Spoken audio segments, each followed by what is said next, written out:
توی سال 1369 توی شهر آمل یه زن روستایی دبه شیرش رو توی جوب آب خالی کرد، چون مردم ازش شیر نمیخریدن و هر روز شیرهاش فاسد میشد. توی همون روز آقای غلامعلی سلیمانی که برای دیدن یکی از دوستاش به این روستا سفر کرده بود و تازه از یه زیرزمین توی تهران کارش رو شروع کرده بود، این صحنه رو دید. اون زمان همه میگفتن بازار لبنیات کاملا در دست دولته و هیچ ایده کسب و کار جدیدی تو این بازار جواب نمیده. اما آقای سلیمانی تصمیم گرفت که بعدها یکی از بزرگترین امپراتوری های تجارت و بیزینس ایران یعنی هلدینگ سولیکا و برند کالا رو تأسیس کنه و در ذهن مردم برندش رو حک کنه. امروز میخوایم سیر تا پیاز داستان این هلدینگ رو تعریف کنیم و ببینیم چطور آقای سلیمانی با ترفندها و آموزه های علمی پیش رفت تا به این نقطه از طبقه بندی بازار رسید که در فصل سوم کتاب جایگاه یابی کاملا علمی توضیح داده شده. زمانی که داشتم داستان شرکت کالا رو که میخوندم دیدم چقدر شبیه قوانین فصل این کتابه. با خودم گفتم که بیام این داستان واقعی رو براتون تعریف کنم تا یاد بگیریم چطور یک کسب و کار موفق داشته باشیم.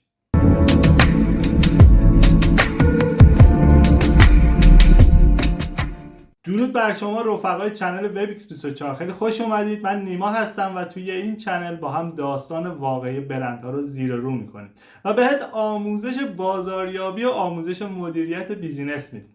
میخوام از شما یه سوالی بپرسم. تا حالا شده احساس کنی توی شغلت یا بازاری که داری کار میکنی دست زیاد شده و هیچ راهی برای رشد وجود نداره؟ داستان امروز ما جواب دقیقا همین سواله. امروز میخوایم تمام مسیر آقای غلامعلی سلیمانی رو از 0 تا 100 مرور کنیم و همزمان اصول علمی فصل سوم کتاب جایگاه یابی یعنی اصول ورود به ذهن مشتری رو یاد بگیریم. تا آخر این ویدیو همراه من باش، چون این استراتژی بازاریابی و فروش برای هر کسی در هر سطحی از کارگر و کارمند تا صاحب آنلاین شاپ و مدیر شرکت بزرگه. کاربرد عملی داره، ترفندهای زیادی توش خوابیده. آقای غلامعلی سلیمانی سال 1325 توی شهر آمل به دنیا آمد. پدرش وکیل دادگستری بود. آقای سلیمانی بعد از دیپلم به تهران اومد، اما 2 سال پشت کنکور موندش، اما جا نزد و سال سوم توی رشته ریاضی دانشگاه ملی قبول شد. از همون سال اول تمام هزینه‌های تحصیلش رو با تدریس خصوصی پرداخت کرد و سال 1350 لیسانس گرفت. بعد از سربازی سال 1352 کارش رو توی بازارچه سعدی با فروختن لوازم یدکی ماشین شروع کرد. مدتی بعد با یه فرد آمریکایی یه شرکت تحقیقات بازاریابی راه اندازی کردن و توی اونجا بود که فهمید آینده تجارت ایران توی صنعت غذاست و در سال 1356 وارد پخش فرآورده‌های گوشتی شد. اما با وقوع انقلاب و تغییرات اقتصادی و حکومتی تمام برنامه‌هاش به هم خورد و دوباره به تدریس خصوصی برگشت. حالا از شما یه سوالی دارم. اگر توی اوج بحران مالی تمام درها به روی شما بسته بشه و هیچ سرمایه‌ای نداشته باشی، اولین قدم شما چیه؟ اگه دوست داشتی جوابتو توی قسمت کامنت ها برام بنویس. حالا بقیه داستان گوش کن که آقای سلیمانی این بحران رو چطوری مدیریت کرد. توی همون دوران سخت یه روز یکی از توضیح کننده های آقای سلیمانی به اسم شاطر حسین اومد پیشش و گفت خانومش دوقلو به دنیا آورده و حالا 11 تا بچه داره، اما چون سوسیس کالباس توی بازار نیست خرج زندگیشون در نمیاد و چرخ زندگیشون نمیچرخه. همون روز یه مشتری زنگ زد و گفت 2 تا دستگاه همبرگر زنی خریده اما نتونسته بازدهی خوبی دریافت کنه و میخواد دستگاه‌های همبرگرها رو واگذار کنه. آقای سلیمانی سریع از فرصت استفاده کرد، چون یه ایده جذاب داشت. رفت دستگاه رو تحویل گرفت و یه چرخ گوشت هم خرید و توی زیرزمینش، توی دفترش، توی خیابون آذربایجان تهران شروع به کار و تولید کرد. روز اول 195 تا همبرگر زدن و فروختن. همین زیرزمین کوچیک سنگ بنای هلدینگ سولیکو شد. آقای سلیمانی متوجه شد برای رشد کسب و کار نباید فقط به تهران محدود باشه. ایشون توی شهر شیراز شرکت فرآورده‌های گوشتی رو راه اندازی کرد. توی تهران کارخونه سولیکو رو راه اندازی کرد. توی بوشهر کارخونه فرآورده‌های دریایی آفرید رو ساخت و توی کرمانشاه صنایع گوشتی اختران رو تأسیس کرد. توی علم تجارت و مدیریت یه بحثی داریم به عنوان مزیت پیشگام بودن در بازار. این اصل میگه که وقتی شما اولین کسی باشید که یه خدمات یا محصول رو به یه شهر یا بازار جدید میبره، ذهن مردم اون منطقه تسخیر میشه. بذارید یه مثال ملموس بزنم براتون تا بهتر متوجه شید. فرض کنید توی محله شما هیچ نونوایی سنگکی وجود نداره. اولین کسی که سنگکی بزنه، حتی اگه کیفیتش متوسط باشه، تا مدت‌ها کل مشتریای محله رو مال خودش میکنه، چون اول از همه توی ذهن مردم ثبت شده. اما اشتباه رایج مردم چیه؟ خیلی از کاسب‌ها منتظر میشن تا یه منطقه یا یه بازار شلوغ و آماده بشه، بعد میرن اونجا مغازه رو راه اندازی میکنن، در حالی که اونجا دیگه رقابت خیلی سخت شده. توی محله خود شما یا بازارتون بگردید ببینید جای چه مغازه یا خدماتی خالیه. اولین کسی باشید که اون خدمات رو راه اندازی میکنه. به قول پیتر دراکر، مدیر مدیریت مدرن، توی کتاب نوآوری و کارآفرینی میگه بهترین راه برای پیش بینی آینده ساختن اونه. سلیمانی هم منتظر آینده نموند و خودش کارخونه ها رو تأسیس و راه اندازی کرد. وقتی سال 1369 آقای سلیمانی رفت آمل و دید شیر کشاورزها دور ریخته میشه، شرکت لبنیات کاله رو راه اندازی کرد. شاید جالب باشه براتون که بدونید واژه کاله توی زبان مازندرانی هم به معنی پستان گاو و گوسفنده هنگام شیردهیه و هم به معنی زمین آباد و سبزه. اما چطور میشه وارد بازاری شد که یه غول نفتی و دولتی 100% اون رو در دست داره و برای بقیه جایی نذاشته؟ حالا ببین آقای سلیمانی با چه ترفندی بازی رو عوض کرد. اون موقع شرکت دولتی پگاه تمام بازار رو با شیر و ماست 2.5% گرفته بود. آقای سلیمانی بر اساس اصل فصل 3 کتاب جایگاه یابی عمل کرد.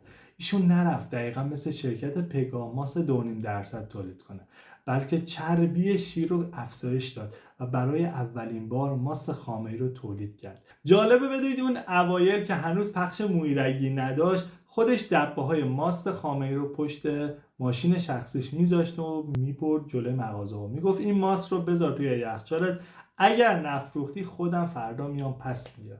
توی علم بازاریابی یه بحثی داریم به عنوان خلق دسته‌بندی جدید. این اصل میگه اگر نمیتونی توی یه بازار قدیمی که پر از رقیبه رتبه اول بشی، باید یه دسته‌بندی نو بسازی که توی اون دسته‌بندی خودت نفر اول باشی.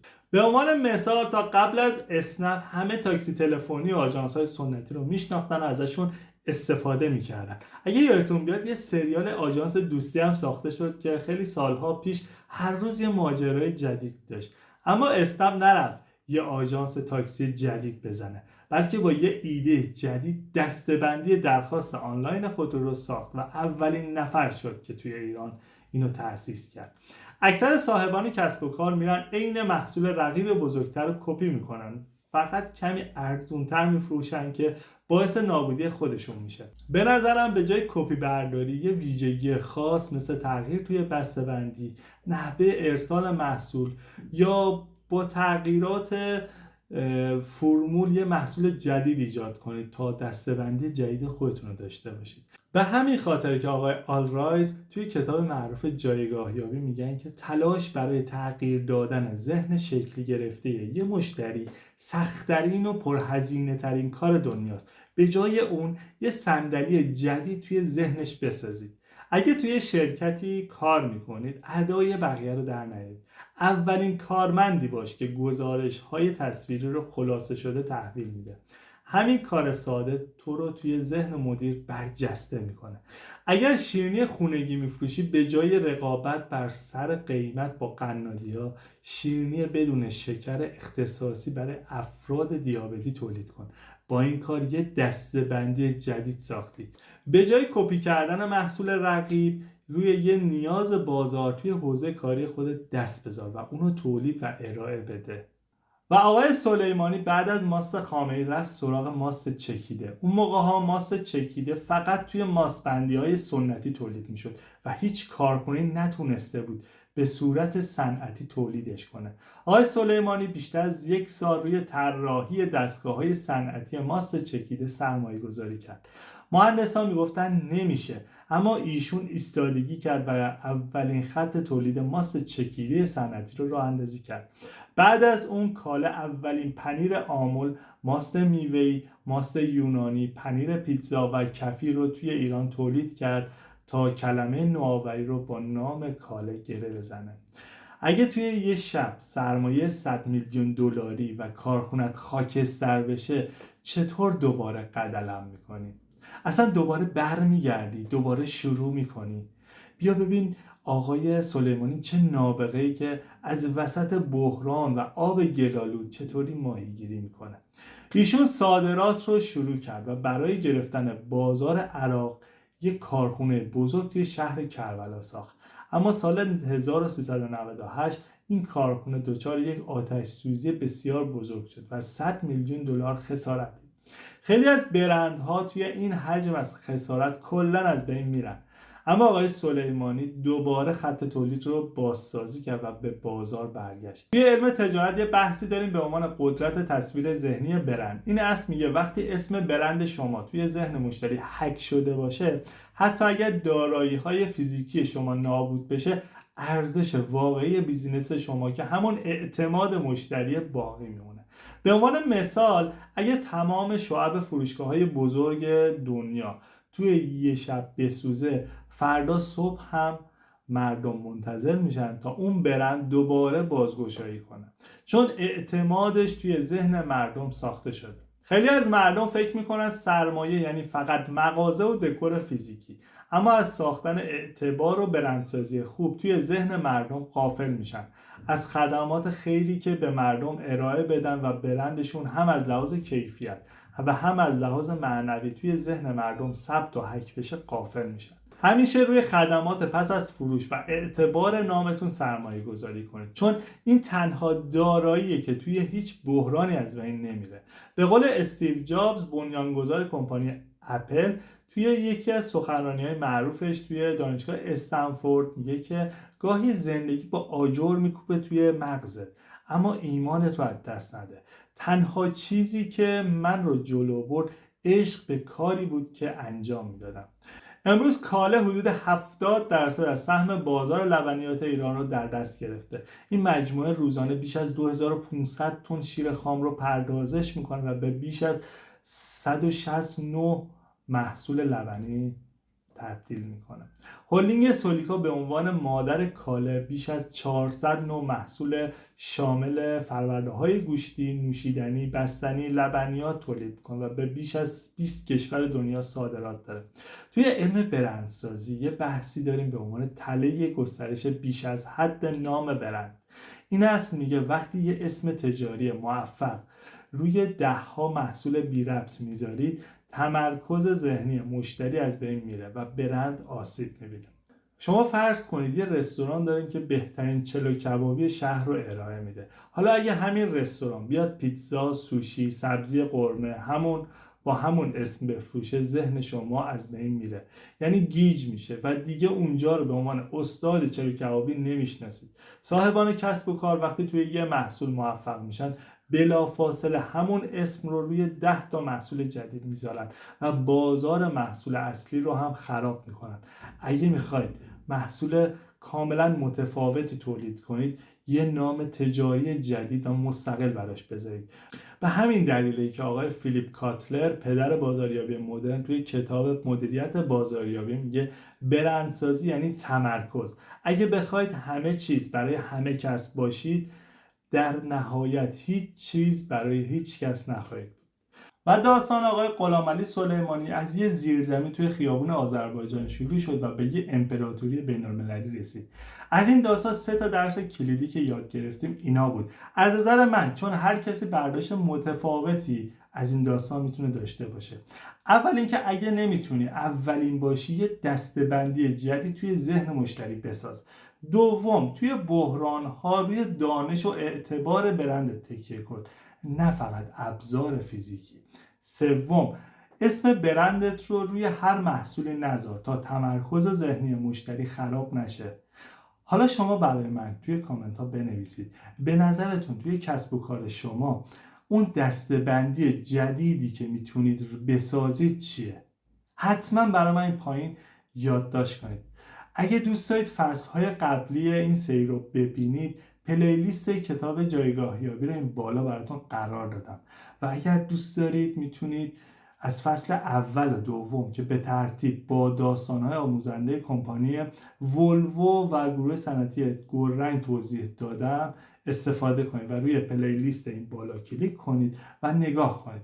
و برای اینکه آموزش‌های بازاریابی و مدیریت بیشتری یاد بگیرید، پیشنهاد میکنم داستان کمپانی اپل رو هم نگاه کنید که این پایین براتون قرار دادم که میتونید نگاه کنید و لذتشو ببرید. اگه هنوز چنل وبیکس 24 رو سابسکرایب نکردید، لطفاً سابسکرایب کنید و اگه مستند رو دوست داشتید حتما ویدیو رو لایک کنید تا یوتیوب ویدیو رو به افراد بیشتری نشون بده، چون همونطور که میدونید این تنها حمایت رایگان شما از تیم وبیکس 24 و ما هنوز اول راه هستیم و با همین حمایت ها انرژی میگیریم و با حمایت شما و انرژی که بهمون میدید قوی تر از قبل ادامه میدید.